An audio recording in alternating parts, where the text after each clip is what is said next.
জাতীয় কবি কাজী নজরুল ইসলাম কোন কবিতা লেখার কারণে রাষ্ট্রদ্রোহিতার অপরাধে ১ বছর কারাবরণ করেন? এ বিদ্রোহী, বি আনন্দময়ীর আগমনে, সি প্রলয় উল্লাস, ডি মুক্তি। লেখাতে সবসময় এইভাবে এক একটা বিষয় ফুটে উঠেছে। সবসময় ব্রিটিশরা মনে করত যে ওনার লেখা মানেই লেখার মধ্যে বিদ্রোহ ছড়াচ্ছে। আর তিনি আমাদের জন্য একজন জাতীয় কবি। আল্লাহ তাআলার কাছে তার জন্য দোয়া করি, তার ভালো কাজগুলোকে আল্লাহ রাব্বুল আলামিন কবুল করুন। আল্লাহুম্মা আমিন।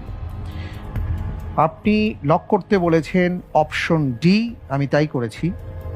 আপনার উত্তরটি সঠিক হয়নি। সঠিক উত্তর হচ্ছে অপশন বি, আনন্দময়ীর আগমনে। ১৯২৯ সালে এই কবিতা তিনি লেখেন এবং ব্রিটিশ কলোনিয়াল গভর্নমেন্ট কর্তৃক রাষ্ট্রদ্রোহের অভিযোগে তাকে গ্রেপ্তার করা হয়। এই কবিতায় তিনি ধর্মীয় গোঁড়ামি এবং সামাজিক শোষণের বিরুদ্ধে তীব্র প্রতিবাদ করেছিলেন। সমাজের পক্ষে এক বিপ্লবী বার্তা তিনি দিয়েছিলেন। আর এই কারণেই তাকে ১ বছর কারারুদ্ধ করে রাখা হয়।